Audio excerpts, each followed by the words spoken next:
Amma ba'du, Rabbi shrah li sadri wa yassir li amri wahlul 'uqdatam min lisani yafqahu qawli. Bapak Ibu yang dirahmati Allah, alhamdulillah syukur kita aturkan kehadirat Allah atas nikmat yang kita terima, atas semua kebaikan yang kita dapatkan, wabil khusus diringankan hati kita untuk kemudian melangkahkan kaki kita ke masjid dalam rangka sholat isya berjamaah yang dilanjutkan dengan majelis ilmu. Bapak Ibu yang dirahmati Allah Subhanahu wa taala, menyambung tema minggu lalu tentang dua prinsip dalam kehidupan seorang muslim. Apa Mas Danang? Tentang prinsip dalam beragama atau beribadah dan prinsip dalam bermuamalah. Tentang beribadah atau beragama, yaitu segala sesuatu hukum asalnya adalah tidak boleh atau haram sampai ada dalil yang memerintahkannya.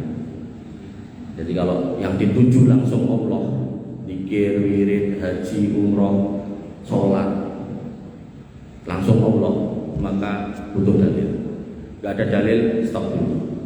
Tapi kalau konteksnya muamalah, maka yang dituju mungkin materi, mungkin nafkah, mungkin keuntungan, mungkin persahabatan, mungkin kolega, maka ketika yang dituju adalah itu, maka muamalah kaidahnya adalah hukum asalnya semuanya boleh kecuali ada larangannya. Nah sekarang pada malam hari ini kita membahas yang kedua, yaitu tentang muamalah. Kita persempit lagi, yaitu tentang makanan dan minuman. Dan yang kita bicarakan adalah prinsip-prinsipnya, kaidah-kaidahnya, sehingga ketika itu kita pahami, insya Allah nanti mau diterapkan di makanan jenis apapun gampang. Dan gak usah apa istilahnya, gak usah bingung kudu hafal dalil yang banyak buatan. Ketika sudah ngerti kaidahnya enak. Nah, nanti kita coba gitu, mudah-mudahan cukup waktunya.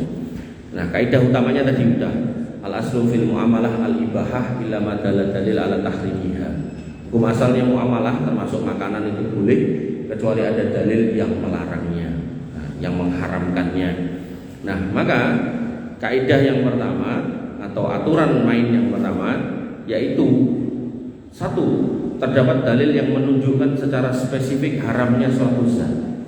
Jadi ketika ngomongkan makanan semuanya boleh, tapi kok kemudian ada dalil yang spesifik menyebutkan ini nggak boleh, maka berhenti di situ. Hukum asalnya semua boleh kita makan, cuman begitu disebutkan ini nggak boleh, berhenti di situ. Yang nggak boleh itu enggak, yang dilarang atau yang disebutkan itu kita singkirkan. Allah Subhanahu wa taala berfirman hurrimat, berarti diharamkan, berarti nggak boleh. Alaikum, buat kalian, al-maitah, bangkai. Nah, bangkai ini awalnya secara umum, tapi nanti ada sebuah hadis yang mengkhususkan, yaitu tentang halalnya atau bolehnya bangkai yang dua. Apa itu Mas Dana? Bangkai ikan dan belalang. Jadi itu pengkhususan, taksis. Nah, sehingga semua bangkai dari ikan boleh. Nah, kemudian semua bangkai dari belalang, perwakilan belalang itu adalah serangga dengan dahar, laron, jangkrik itu boleh, gitu kan. Mati boleh, gitu kan.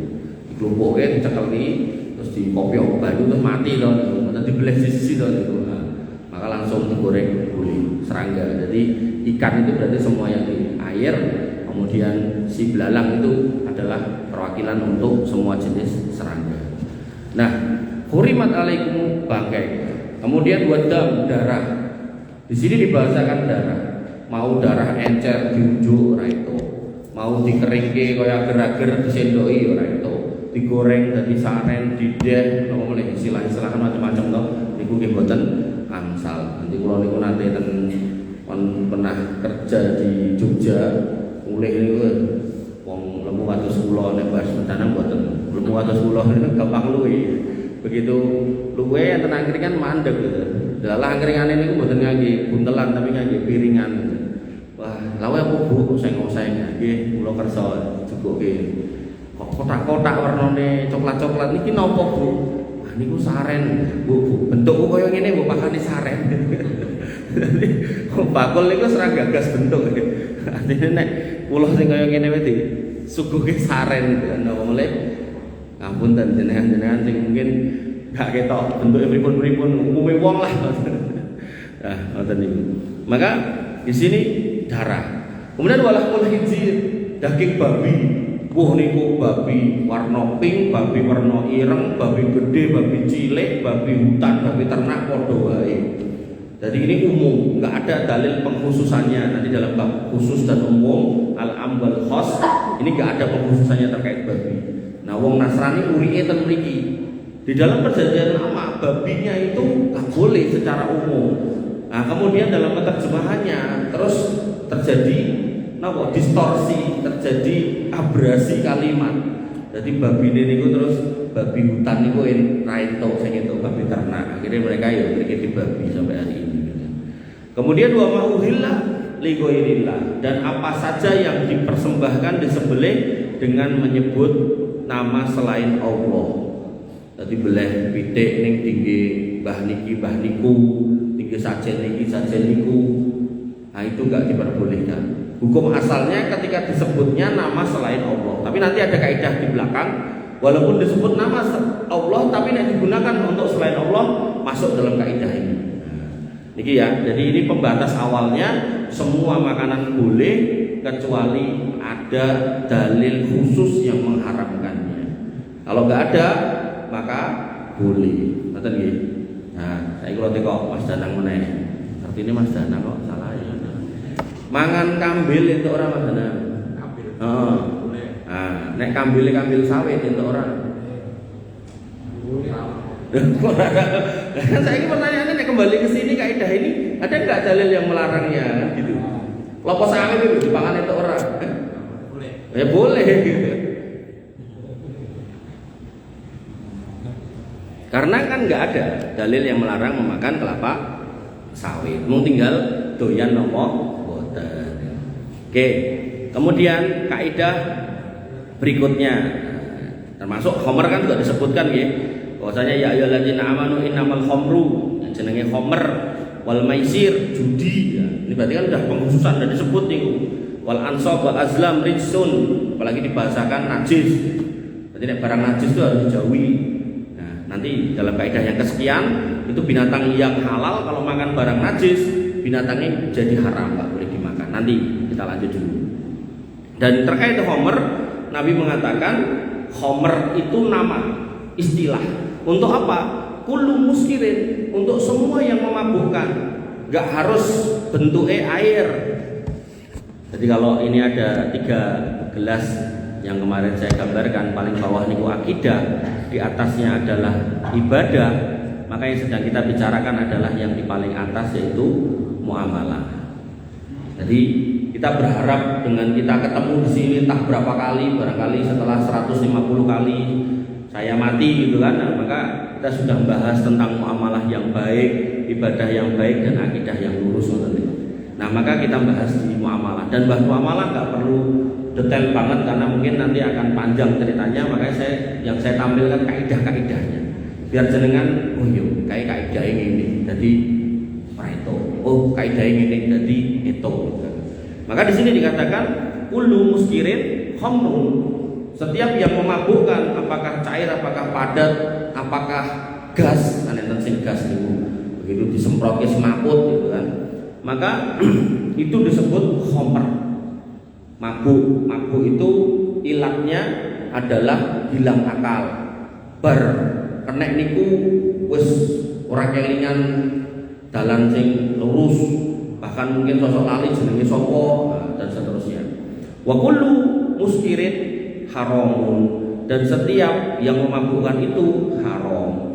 Atau dengan bahasa yang lain wa kullu khamrin haramun, dan setiap yang dinamakan khamr haram. Nanti ada tambahan lagi di hadis yang lain qaliluhu au kasiruhu, sithik utawa akeh. Jadi kalau zatnya misal gitu segelas sebotol niki ada orang yang mabuk, maka setetesnya walaupun orang marai mabuk itu haram. Jangan kemudian diambil kaidah yang aneh yaitu haram kalau mabuk. Betul. Artinya kalau kemudian ada orang yang ngombe sebotol mabuk, maka berarti setetes kita jilat mencicipi haram. Ngoten nggih. Nah, termasuk yang disebutkan spesifik itu adalah haramnya keledai zina. Gelalah ning Indonesia jarang ya enten keledai. Jadi keledai itu enten keledai liar sing mlayu-mlayu ten alas nika, kalih keledai zina yang memang diingu, dinggo geret napa kereta ngusung-usung ngoten niku.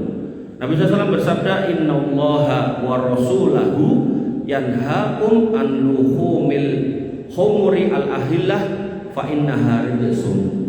Allah dan Rasulnya melarang kalian, kata melarang ini berarti mengharamkan buat kalian daging keledai zina karena itu najis. Kemudian kaidah yang kedua, itu yang pertama gitu. Jadi semuanya boleh kecuali yang diharamkan, dan diharamkan ini harus disebutkan apa. Nah yang kedua itu terdapat dalil yang menunjukkan haramnya sesuatu yang memiliki ciri tertentu. Jadi nggak disebutkan nama binatangnya, tapi cirinya. Karena kalau harus disebut binatangnya, maka ya namanya binatang itu kan banyak banget, ikan juga banyak banget. Maka tentu nggak mungkin Al-Quran harus berisi dengan nama-nama binatang kan. Makanya yang kita harus pahami, Nabi mengatakan buistu bi jawami'il kalim. Aku ini diutus dengan jawami'il kalim. Jadi satu kalimat yang ringkas, yang maknanya luas, maknanya dalam.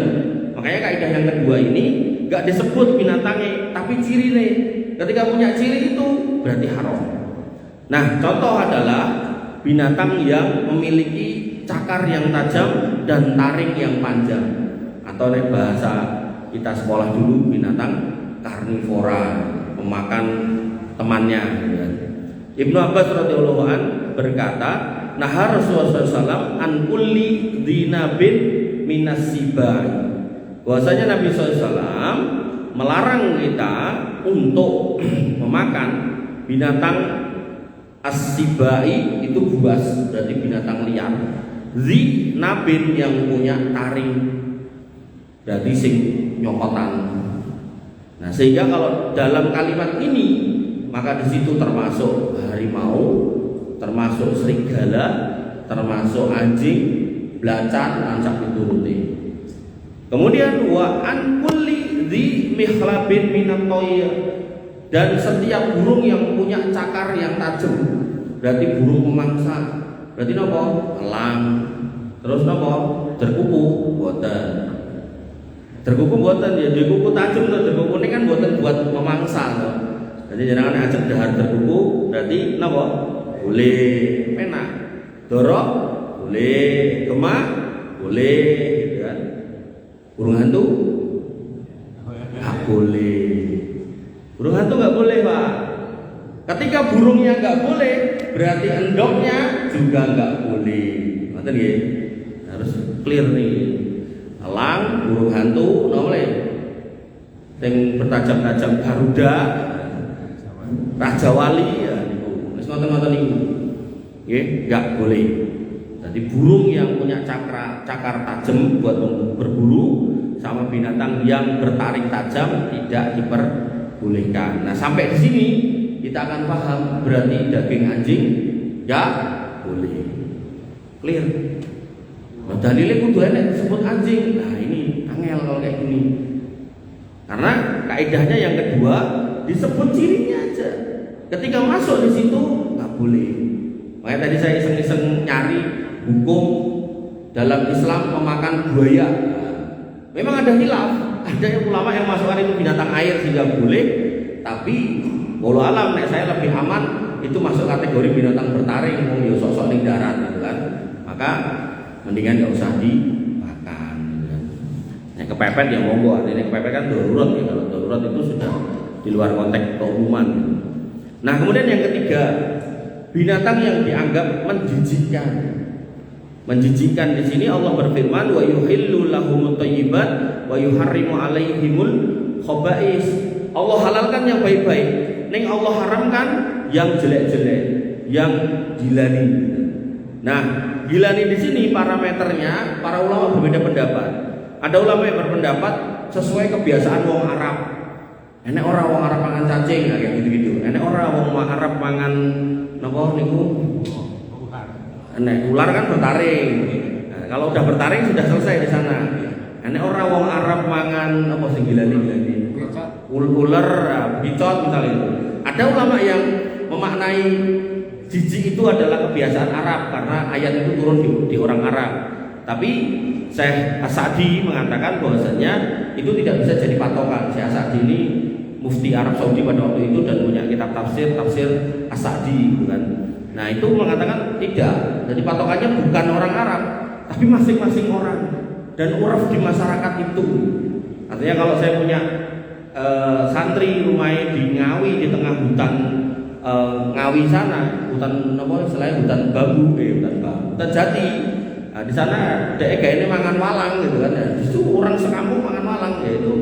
Berarti urafnya mereka enggak jijik. Bahkan kalau musim hujan mereka berburu laron, mereka enggak jijik. Nah, maka jijik dikembalikan ke masing-masing. Artinya ada orang yang makan laron itu lablek-lablek dipului enten sing delok terus pengen muntah. Lah sing muntah ini ya enggak boleh memaksakan diri untuk makan itu lho. Ngoten. Dan itu masuk kategori jijik, menjijikkan. Sehingga dicontohkan di situ adalah cacing, kemudian belatung, ulat, dan binatang-binatang tanah. Enten wong sing mangane napa niku? Orong-orong. Niku enten. Hal-hal seperti ini kalau memang kita jijik, jangan. Kemudian yang keempat, kaidah yang keempat yaitu binatang yang diperintahkan syariat untuk membunuhnya. Jadi kalau ada dalil yang nyuruh membunuh, maka memakannya haram. Nah itulah yang disebut dengan binatang-binatang fawasiko, binatang-binatang fasik. Jadi menungso niku enten menungso beriman, enten menungso kafir, enten menungso munafik, musyrik, fasik. Nah fasik niki ya hakikatnya bisa orang beriman, bisa orang kafir. Tapi fasik ini, persifatan fasik ini karena dia gawe rusak. Jadi keberadaannya itu mesti marai rame, marai goro-goro. Nah binatang-binatang fasik ini juga seperti itu. Jadi kalau ada tikus di rumah kita nek gawa penyakit, nyampari nopo-nopo pecah, umpama zaman dulu enten lampu tindir, nyampari tindir itu terus marai kebakaran lan sampai turute. Nah makanya Nabi SAW mengatakan khamsu fawasiku, 5 binatang yang masuk kategori fasik yuktalna fil haram, bahkan di tanah haram itu boleh dibunuh. Padahal membunuh binatang di tanah haram hukumnya haram. Jadi jenengan teng Mekah niku ada enek doro terus ditembak napa diplinteng, kalau Indonesia sama plinteng niku enggak boleh, haram. Jenengan nanti kena dam, kena denda, kan bayar sejumlah denda atau kan menyembelih sejumlah binatang sebagai pengganti untuk menebus dosa sudah membunuh di tanah haram. Tapi yang dibunuh 5 niki enggak apa-apa. Yang pertama al-fa'ratu, tikus. Jadi tikus niku nek jenengan kepanggih jenengan ajeng pateni pejahi boleh. Mung ampun disiksa. Jadi jenengan nek pasang jebakan niku tikuse mlebu to niku biasanya di apa ke Mas Danang? Malahan nganggo geni. Di PP. Kertas kula dicemplungke kali napa cemplungke banyu. Niku mboten angsal. Dipanasi iki mboten angsal. Jadi membunuhnya harus membunuh dengan cepat gitu. Jadi nek jenengan duwe bedil ya dibedil. Rantai bedil duwe wesi didodor ngen sirahe, celup langsung mati. Nek wani tekan buntute keplekke. Tapi nek dicelup banyu kalih dipanasi niku ora eto, haram, itu nyiksa gitu kan. Walaupun ini binatang yang mateni gitu loh. Ya, jadi di sini dikatakan al-fa'ratu. Jadi membunuhnya pun membunuh yang cepat. Makanya dalam kitab Arba'in An-Nawawi dikatakan bahwasanya innallaha kataba alaikumul ihsan ala kulli syai'. Allah itu mewajibkan kalian untuk berbuat ihsan pada semua hal. Wa idza qataltum, nek kamu harus membunuh, fa ahsinul qitlah, bunuhlah dengan cara terbaik. Jadi jangan disiksa walaupun itu tikus, betul ya. Kemudian wal aqrabu, dan di situ adalah kalau jengking. Jadi nek ketemu kalau jengking lewat dituthuk ento.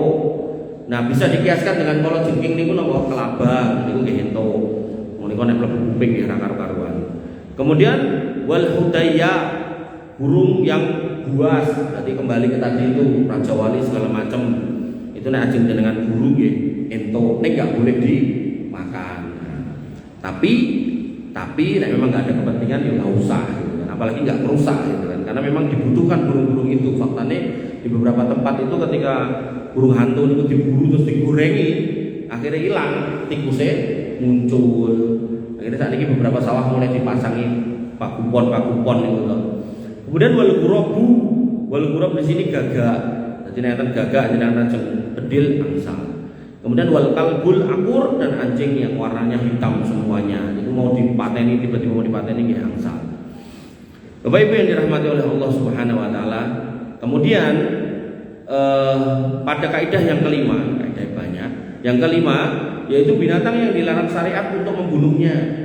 Jadi binatang yang disuruh bunuh itu nggak boleh dimakan, sama binatang yang dilarang membunuh juga nggak boleh dimakan. Nah tadi binatang yang termasuk disuruh membunuh dalam syariat itu termasuk cecak. Cecak itu disuruh bunuh. Itu makanya nggak boleh makan cecak. Nah maka yang kelima ini binatang yang kita nggak boleh membunuhnya, maka nggak boleh memakannya. Apa? Semut, lebah, burung hudhud, dan burung surot dan kodok. Dan kodok. Jadi ilat kodok nggak boleh dimakan itu bukan karena dua alam. Ulo boleh dalil ra ketemu. Dalil hadis ra enek apa meneh ayat. Kodok binatang dua alam jangan dimakan atau dilarang dimakan, mboten ketemu, mboten enten. Nah, maka di sini dikatakan Nabi SAW, Nabi SAW, bahasa Nabi SAW naha an qatli arba'i minad dawab. Nabi melarang kita untuk membunuh 4 binatang yang hidup di permukaan bumi atau melata. Yang pertama an-namlatu. Namel niki napa? Semut.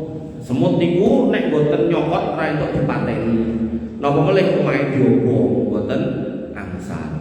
Ketika semut enggak boleh dibunuh, maka memakannya tidak boleh. Kan enten wong sing gaene golek ratu semut terus dibakar niku terus pangan niku boten angsal. Kok ketut ning nggon napa?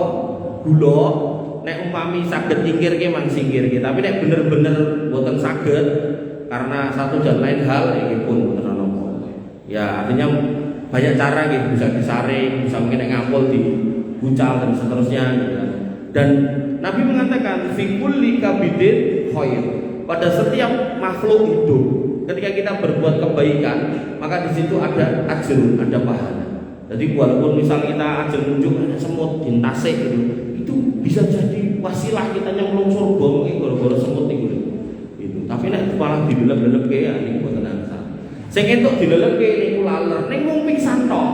Dadi laler begitu nyemplung plung niku kata Nabi sayap satunya ngeculke racun, lelep tok pisan tok, plung ben sayap siji ngetokke penaware bar iku jikuwen buaken.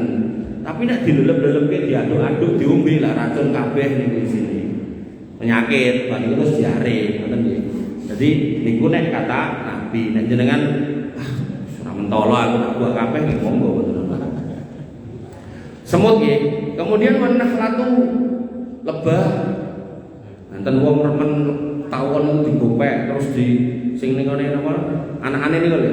Larvane niku lho dilumpuhke terus digoreng. Nah niku mboten angsal. Wal hudhud, burung hudhud niku sing enten jabrike ngeten iki. Memang pados enten Google hudhud niku enggak boleh diburu, enggak boleh dimakan. Nah niki surat, ayo sing iso jawab ana surat iki ana apa? Kang Godin ya. Godin.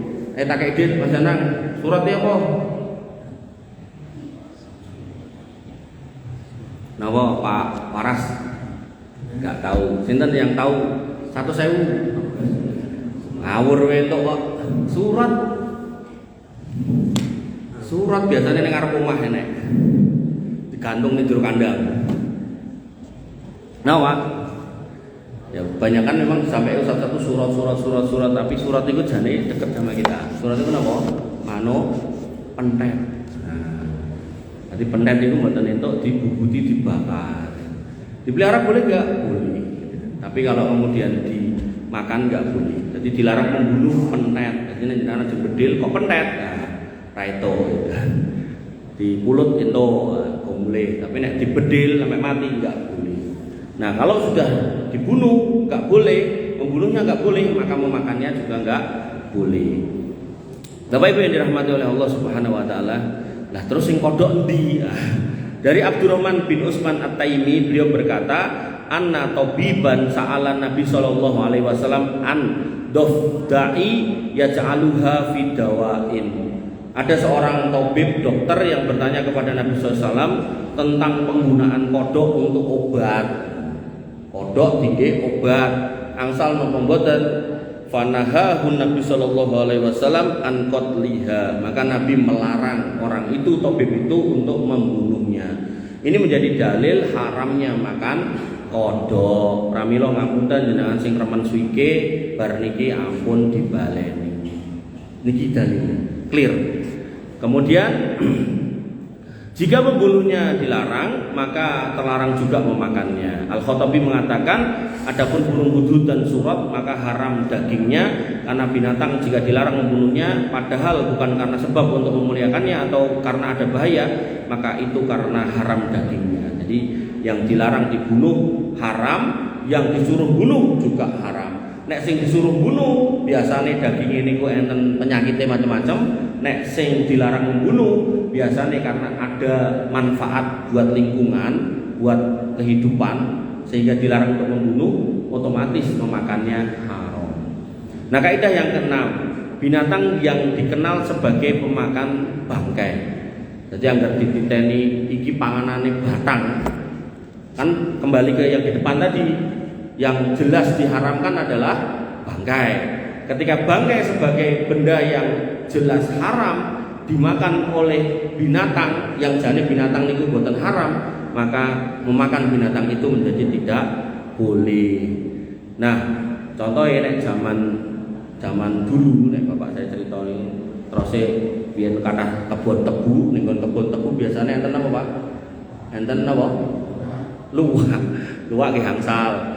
Nek luwak terus sakmenika terus enten, sakniki pun mboten enten. Napa? Asu napa? Asu aja. Nggih. Waduh, ijane wong tua-tua ora penting. Anjing liar niku lho, asu ajak niku. Terus ya Pak kula, niku panganane mesti batang. Dan kula ningali ten YouTube niku hari ini masih ada di Taman Nasional yang ada di Banyuwangi. Jadi bener-bener dia itu kaya biawak niku ten kali-kali. Nah, kemudian nek nemu batang ngampul niku parane dibrakoti ngoten niku. Asu ajak, anjing liar. Allah Subhanahu wa taala berfirman, wa yuhillu lahumut thayyibat wa yuharrimu 'alaihimul khaba'is. Dalilnya sama kayak di depan. Nah, sehingga disitulah diharamkan binatang-binatang yang makan bangkai. Sehingga nanti dengan mendapati tentang dalil saya jadi lupa. Saifullah itu julukannya sama Mas, aku tadi lupa. Jadi sahabat Nabi jadi lali. Sahabat Nabi niku nembe dahar napa? Dog niku nek terjemahan niku biawak ya, biawak. Kadal gurun. Lah Nabi tanglet, kuwi apa? Niki dog. Oh, ya wis. Ning Nabi gak kersa. Jadi Nabi gak melarang, tapi Nabi juga gak mau makan. Nah, ditinggalkan. Ini namanya hadis takriri, menetapkan tapi tidak mengamalkan. Menetapkan dalam artian membolehkan, membiarkan, ini enggak melarang. Nah, sebagian orang salah paham tentang dog ini. Orang mengatakan dog ini biawak, kadal gurun, sehingga nek dikiaskan di Indonesia, kadal gurun kan mboten enten. Maka berarti untuk makan biawak, sing ten kali niku lho. Nah, maka ketika ditempukkan dengan kaidah ini tadi, maka biawak jelas haram. Ugi garangan juga haram karena dia makannya makan bangkai. Nah, si dog ini kalau jenengan mau kiaskan, mau analogikan, itu lebih cocok kepada iguana. Jadi binatang sing bentuke kadal gede ning panganane sayur niku iguana. Jadi jenengan nek gadah iguana nganti gede, wis bosen ning ngopeni, pengen dibeleh, pengen dirica-rica, ento gitu. Tapi nek kadake napa biawak entuk cilik sementen terus dadi gede gitu kan. Wong biawak niku dipangani wortel ya doyan. Maka nganti gede terus jenengan ajeng rica-rica boten angsal. Dari mulai dia makan bangkai, dia sudah kena di situ, terus bercakar tajam dia juga sudah kena di situ. Nah, maka itu biawak jelas haram. Ngoten nggih. Kemudian yang ketujuh, binatang yang lahir dari perkawinan dua binatang yang satunya halal dan satunya haram. Contohnya apa? Jaran. Jaran niku halal. Keledai jinak niku haram. Kok jaran kawin kalau keledai jinak, lahirlah jenenge bigol. Nah, bigol yang itu menjadi haram. Tapi nek misal jenengan duwe jaran jinak terus jenengan culke amor keledai liar dikawin, jarane jenengan niku jenengan go mule meteng lahir ke bigol niku halal. Nah, niki kaidah. Nggih. Dalile nggih enten Nabi SAW di perang Khaibar beliau mengatakan bahwasanya al-khumru al-insiyah wal luhumu al-bighal, bahwasanya hari ini aku haramkan daging keledai jinak dan daging bighal wa kullu dinabin minas siba, dan pada semua binatang buas yang punya taring, wa di mihlabin minat toir, dan semua burung buas yang punya cakar. Di 4 hal yang diharamkan. Nah, bighal ini perkawinan kuda dengan keledai jinak. Jadi jenenge jinak, kemudian mungkin podo-podo dinggung momot barang terus diparkir kerjaan ning nggon pasar kawin gitu kan. Nah, mungkin lahirnya kan benten, dadi boten kaya jaran, boten kaya keledai. Kados niku lho. Mentok nek kawin kalih bebek niku medale napa? Apa Mas? Berarti jadi yo nek diarani bebek nggih boten, mentok nggih boten. Ning karena bebek dan mentok ini halal, berarti halal. Ngoten nggih. Yang ke-9, monggo, sumangga Pak, monggo. Kami panjenengan enten acara monggo. Monggo, nggih. Nggih, monggo. Nggih, monggo. Nggih, monggo Pak, monggo. Nggih, siap.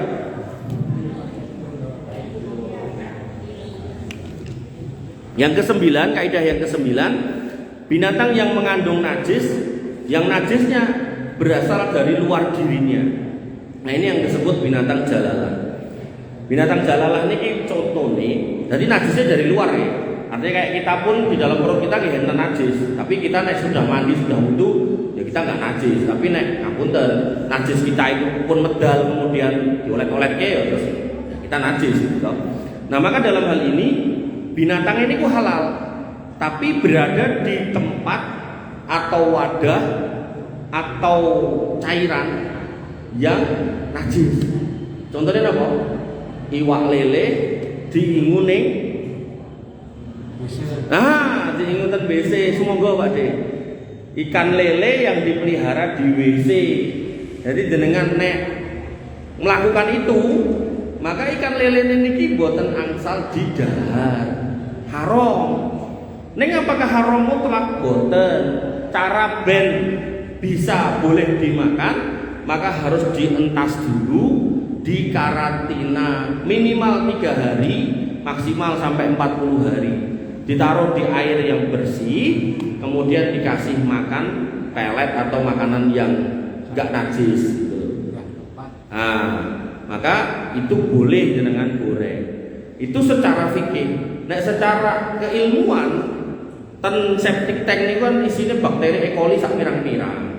Nah, dengan dientas niku wau, kemudian dia akan melakukan proses ekstraksi bakteri keluar karena cairannya dipakani tambah keluar lagi, sehingga harapannya 3 hari minimal niku nek jenengan dahar gak berpotensi penyakit ke tubuh.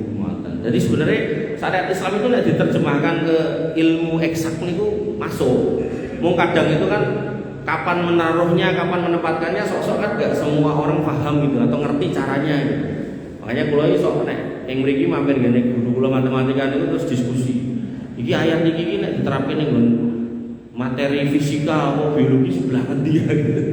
Kula mau mireng ketok wae dek sing crita wah ngecupur salor gitu. Nah, jelalah setruk niku. Bapak Ibu yang dirahmati oleh Allah Subhanahu wa taala.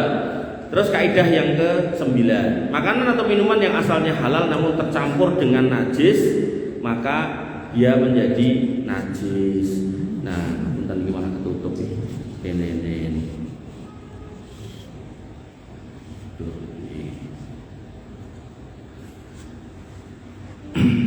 Nah, contohnya adalah di sini contohnya adalah yaitu susu yang tercampur kotoran binatang atau susu dari binatang jalalah. Jadi susu yang tercampur kotoran binatang. Jadi misal enten susu ten wadah terus bariku boten ditutup. Makanya dalam Islam niku kan wadah-wadah niku kan nutup kan. Nah, terus enek cecak lewat, neleklah si cecak, pluk. Nah, najislah si susu. Dan terkait kotoran binatang, maka kotoran binatang yang haram dimakan atau kotoran binatang yang memang dinyatakan najis, maka binatang itu kotorannya najis. Tapi kalau kotoran binatang yang halal dimakan seperti ayam, sapi, kambing, unta, maka kotorannya tidak najis. Makanya nanti dalam bab si kotoran unta, Nabi pernah memerintahkan sahabat yang sakit panas ken ngombe uyuwe unta. Ning wong Indonesia kan ning ora enek unta, nah sambat loro kon ngombe uyuwe dhewe. Ha niku kleru. Dadi nek emang mau terapi kencing, nah niku ngangge kencinge unta sanes liyane. Ngoten. Nah, sehingga ada video ibu-ibu meres susu kambing, pas kambing gede, pas diperes susune kambingnya serindile nyemplung. Nah, dibersihilah si serindil ini ya toh, susunya enggak ada masalah. Karena kambing itu binatang yang halal dimakan, maka kotorannya enggak najis. Lah mambu Mas, nggih. Makanya karena mambu kita bersihkan, tapi najis enggak. Lah cicak, karena cicak ada perintah untuk membunuh, maka kotoran cicak najis saja nih. Tapi karena cicak niku bisa berada di mana-mana dan jumlahnya kadang banyak, maka najisnya masuk kategori najis yang kecil, sehingga mukhafafah, sehingga tidak kemudian harus segera digimana-gimana kan gitu. Tapi nek kemudian remeh ke najis kecil akhirnya ngelumpuk kayak cecak ten niku sak pirang-pirang itu nggih klen juga. Kan ada masjid ngoten niku ora dibersihi, jane yo kotoran cicak mungan, tapi yo terus akeh banget ya niku klen.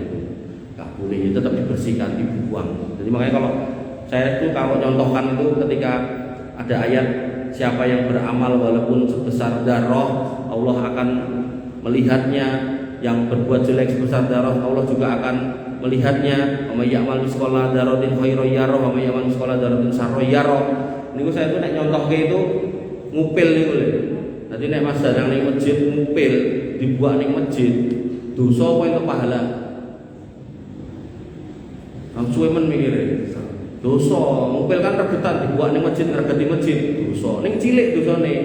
Nah, ben entuk pahala ning cilik napa? Ah niku kelek cecak kantongi Pak atau dibuat. Atau ngapunten jenengan nek karo ngeten iki napa nitili kapalen itu. Nah niku nggih ampun langsung cus kantongi gitu. Karena ya nek dibuat sasake nggih malah entuk dosa, raketan cilik gitu kan. Nah, gitu. Kemudian kaidah yang ke-10, makanan dan minuman yang berbahaya bagi badan. Jadi semua yang berbahaya bagi badan hukum asalnya haram. Dalilnya apa? Firman Allah wala tulqu baidikum ila tahlukah. Makanya dengan nek ningali napa kae kuda lumping mangan beling, mangan paku, nah itu haram. Senajan enggak ada larangan mangan paku sebagai zatnya, enggak ada. Enggak ada juga perintah untuk makan paku, enggak ada. Tapi kalau itu dimakan, ya nyata-nyata wong usus niku ngoten niku kok dileboni benda lancip-lancip ya mesti grodol, maka itu haram. Oh kaya sini ra dipangan Mas, nang disumpulke ning nggon pipine, cuman trik dia seolah-olah kemakan, wis ben lah. Wong faktane dhek bisa punya trik gitu ning wong liya prakteke mah dipangan tenan kok gitu. Nah, maka itu haram. Artinya kalau kita ngerti fikih ini ya kita enggak akan melu gitu. Kemudian Nabi bersabda la dororo wala diroro. Dalam Islam itu tidak boleh memakan yang bahaya dan membahayakan orang lain. Nah sehingga ngapunten ini nek dalil nomor kaidah nomor 10 ini enggak boleh yang bahaya dan membahayakan. Berarti nek wong rokok piye Mas? Haram. Bener. Ngoten. Jadi barang yang membahayakan seseorang dan membuat bahaya orang lain haram. Walaupun enggak disebut rokoknya gitu loh. Pokoknya agar bahaya gitu. Agar bahaya itu haram. Kemudian kaidah berikutnya zat yang berbahaya bagi akal. Ini termasuk yang di depan tadi, yaitu haram. Jadi kalau membuat hilang ingatan, lupa, itu haram, yaitu khamr, ganja, narkoba, dan seterusnya. Kemudian kaidah yang ke-12 terkait binatang ya. Binatang yang wajib disembelih dulu untuk jadi halal, sedangkan ia mati dalam keadaan tidak disembelih. Ayam niku nek disembelih halal, kok kemudian jenengan ngubengi omah kok nemu pitike niku terus wis mati. Boten konangan matine pripun, kok wis mati, maka itu menjadi haram. Karena dia butuh disembelih. Kemudian yang ke-13, binatang yang wajib disembelih dulu untuk jadi halal, sedangkan ia disembelih bukan pada anggota badan yang sah untuk disembelih. Jadi kudune disembelih yen dulu ben mati, niki dipotong suwiwine napa sikile sehingga getih mancur-mancur sampai mati, maka itu juga haram. Jadi ketika dibahasakan menyembelih, maka yang digorok harusnya leher. Sehingga nek jenengan gadah nika mendo sing ajeng dikorbanke, sik iki rada beda iki. Cara korbane piye, Pak? Jenengan jiko napa paku gede, tutuk yang sirahe, mati, Pak. Niku wong Amerika niku nek beleh babi, kok beleh babi. Mateni babi, jadi ten perusahaan pengolah daging babi. Niku babi niku digiring. Nah, begitu wis tekan nggone ngarep niku ditembak, Pak. Dar dengan sirahe ngangge alat boten enten peluru nih, mungkin isine napa boten mudeng. Napa paku napa-napa. Langsung mati, gebek gitu. Karena beleh babi niku nggih boten perkara gampang. Menon kula nate ningali Kiai Bali beleh babi niku kok dicoblos ngene, coblos ngono, diobong urip-uripan. Terus Kiai Kamboja niku babine niku diturokke ngoten terus goleke lading dipianget dibelah loro bleng ngoten niku. Dadi mboten sing dibelah kaya wong Islam dibelah gulune kekek mboten. Ya mungkin alasannya mergo ora di gulu yakni. Nah, maka kalau dia matinya tidak pada tempat di mana harusnya dia dipotong, maka itu juga haram. Kemudian yang ke-14, binatang yang wajib disembelih dulu untuk jadi halal, sedangkan ia disembelih bukan dengan alat sembelih yang membuatnya halal, maka itu menjadi haram. Contoh ketika kemudian ada kambing tadi, nah kemudian kambing ini harusnya dipotong pakai pisau, kok kemudian pakai bambu dia krek-krek gitu. Nah maka menurut pendapat yang saya ambil kitabnya ini atau materinya ini, di situ tidak diperbolehkan. Termasuk misal iki ben mati tak gantung wae, ya, itu juga tidak diperbolehkan. Atau kemudian ditusuk bagian perutnya, itu tidak diperbolehkan. Jadi harus benar-benar di lehernya dan dialirkan darahnya. Kemudian yang ke-15, kaidah yang ke-15, binatang yang wajib disembelih dulu untuk jadi halal, sedangkan penyembelihannya tidak sah menjadi penyembelih. Jadi dia nyembelih, Pak, profesinya jaga, digorok gulune. Tapi apa? Ternyata dia bukan orang Islam. Itu enggak boleh. Bahkan nanti dalam bab hukum meninggalkan sholat, orang-orang yang nyata-nyata orang sholat itu juga tidak boleh menjadi penyembelih binatang. Termasuk yang terkait dengan menyebut nama Allah, nanti yang 16, yaitu binatang wajib disembelih dulu untuk jadi halal, sedangkan ia disembelih dengan menyebut nama selain Allah. Itu ada turunannya, yaitu orang-orang yang nggak mau mengucap bismillah. Jadi misal dengan pas Idul Kurban saking tinggi masyarakatnya do pengen kurban, angger wong pengen nitip kurban sak pirang-pirang nanti panitiane walahan, akhirnya golek jaga DS boleh 1 2 3 4 nganti 17 gitu kan. Terus jenengan gatekke sebagai panitia, kok wong iki ping 17 kok ora tau ngucap bismillah gitu kan. Nah, terus jenengan tekoki, Mas, kok ora ngucap bismillah Mas gitu kan. Alah kesuwen de. Nek niku jawabane, maka 17 ekor tadi menjadi sembelian yang haram karena emang nggak disebut nama Allah. Tapi kalau kemudian astagfirullah ngapunten kula kesupen, nah itu bisa kemudian dianggap lupa. Nah, nek lupa boten ana apa. Maka yang perlu diperhatikan ketika jenengan memilih jagal harus muslim. Syukur-syukur jenengan pastikan dia sholat. Kemudian yang ketiga, pas proses nyembelih niku jenengan perhatikan jangan sampai dia enggak ngucap bismillah. Kok luput ning mergo lali, nggih pun boten ana apa dilanjutkan, tapi nek wegah niku langsung dikat mawon. Wis Mas, semono wae. Dan sing udah disembelih ya jadi bangkai semua jenengan kuburkan. Enggak boleh dimakan. Bapak Ibu yang dirahmati oleh Allah Subhanahu wa taala, niki 16 kaidah yang bisa saya sampaikan terkait dengan makanan yang tentu setelah ini kita berharap kita bisa lebih hati-hati dan kemudian kita bisa lebih toleran ketika kemudian ada saudara kita yang kemudian memahami pemahaman yang seperti ini. Jadi nggak usah terlalu kaku sampai harus disebutkan namanya ini orang ini Quran, nggak perlu karena memang Quran itu bukan wahyu yang isinya nama-nama binatang. Jadi memang disebutkan kaidah-kaidah umum yang mana di situ kita kemudian menjabarkannya. Ada yang mau nanya nggak? Masih 5 menit. 5 menit. Emang apa jam itu Mbak? Jam 8. Mas Yunus mau nanya? Ngantuk. Betul dan ngaten nggih ingkang saged kula aturaken mugi-mugi bermanfaat. Semoga Allah kemudian bisa mempertemukan kita di kesempatan yang lain lagi dan kita bisa menambah ilmu lagi. Kurang lebih saya mohon maaf. Wa'alaikumsalam. Subhanakallahumma bihamdika asyhadu an la ilaha illa anta astaghfiruka wa atubu ilaik. Assalamualaikum.